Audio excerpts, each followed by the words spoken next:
a ton of elite kids on Florida's campus for the second weekend in a row, and the recruiting buzz in the swamp is going to be palpable.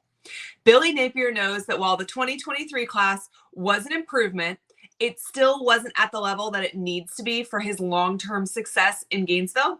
So we're going to talk about who is on campus this weekend and tell you where Florida is making massive inroads with kids. So let's get to it. Florida has 20 plus kids on campus this weekend, and we know the staff is excited to put in the work for these visits. Springtime in Gainesville is one of the best times of the year, and this weekend should be no exception. Let's talk about the top 5 most important recruits on UF's campus this weekend. First and foremost, top 10 offensive tackle Ethan Callaway. He visited on Thursday, yesterday. He's going to be there today as well, Friday. He is 6'7" and 300 pounds, y'all. You can't teach size, right?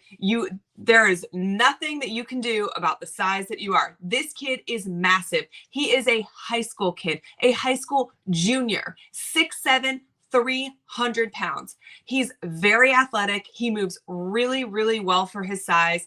He's from North Carolina, so a lot of people are speculating that basically this is going to be kind of a battle between some of the teams up there and Florida.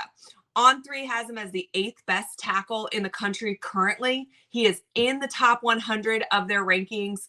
And listen, we know that success on the football field starts in the trenches, right?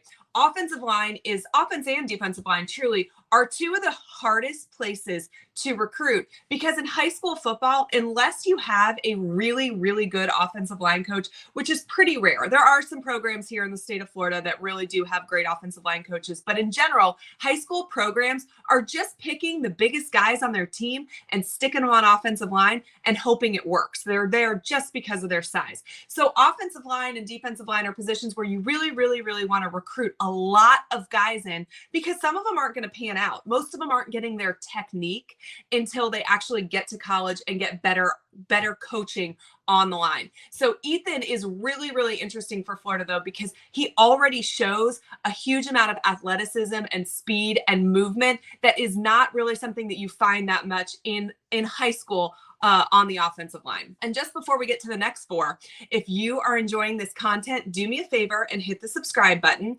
This is our 2-week anniversary of launching the channel, and you all have been phenomenal. The support has been unreal, and I just want to say thank you. I want to keep making content that you guys want to see. So comment below with suggestions and feedback or anything that we can do to make this channel about you guys, the best fans in America. I'm born and raised a Gator fan. There is no one better than the University of Florida football fans. Let's keep moving on. We've got top 5 safety Xavier Filsaime. He's visiting today, Friday, March 10th, and he's also going to be here tomorrow on Saturday. He is the number 2 safety in the country, according to On3 for the 2024 class. He is a top 50 player nationally. He's from the state of Texas. We've talked about this in previous videos. You know, they just grow them differently there. He is probably leaning more towards UGA than anywhere else. I think that's where most people would say is his favorite. But this is the battle that you have to win. Battles like these, right? You're going head to head, Napier and Kirby Smart. We'll have some battles coming up, Napier and Saban, things like that. For Florida to take that next step, for Napier to show that he belongs, that he can recruit with the big boys, he is going to have to go head to head for a 5-star player and win. If you start to win on the field, you're going to win some of these recruiting battles, right? And so I think it is a little bit of that chicken or the egg thing.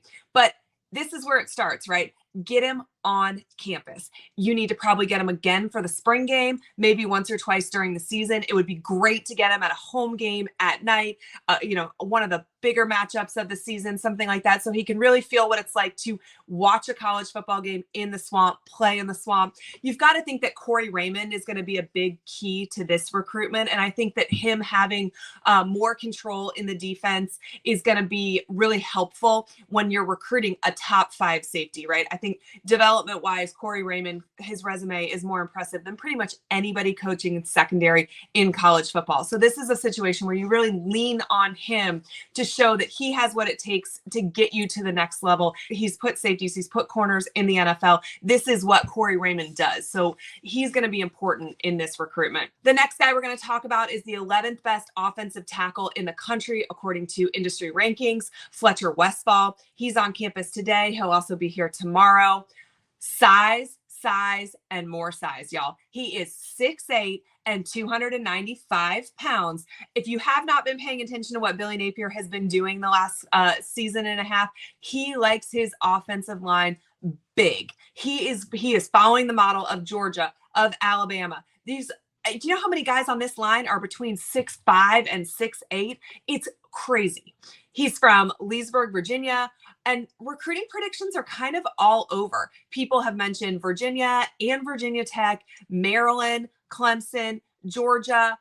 And, I think all of that basically says that there is plenty of room for Florida to jump in the mix here, right? And if you're just looking at those schools off the bat, you would think outside of Clemson and Georgia, Florida would be an odds-on favorite against any of the rest of them.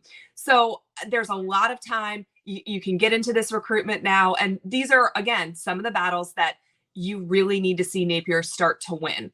I know that people make jokes, rivals especially, about Florida having 2 offensive line coaches, but this is a situation where UF can really sell this, right? He is going to get specialized coaching. He is going to have more attention than most offensive line in the country. So this is a situation where UF really needs to highlight the benefits of having 2 offensive line coaches.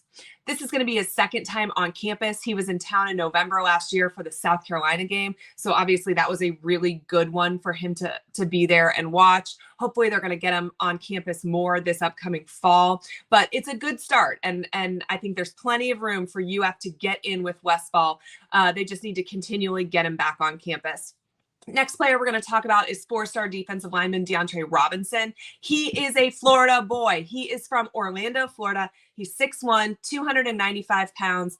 Industry has him as the 360th best player nationally, but he really has a lot of time still left to kind of get into that top 300.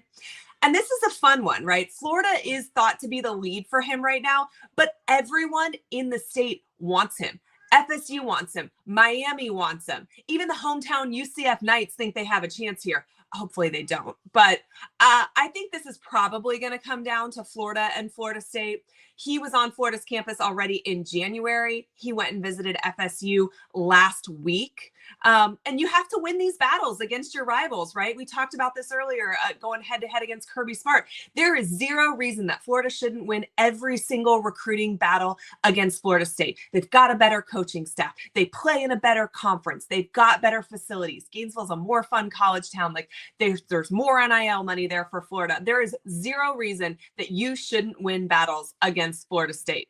And you're not going to win every single one, but you need to start taking them regularly, and they can start here. This is one Florida needs to take. You've got location on your side, right? He's closer to Gainesville than he is to Tallahassee, but the Gators got to get the job done here, and they can take another step towards doing that with a good impression this weekend.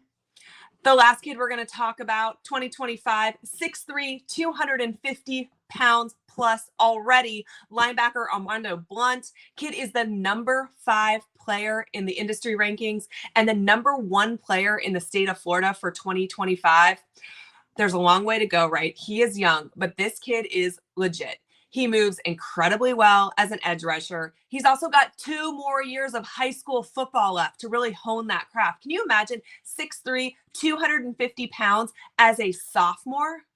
On3 says UF has a 49% chance to land him. The next closest school is Miami with 15%. We've seen what's happened to Miami this offseason. This is, again, a battle that Florida should be in the driver's seat for.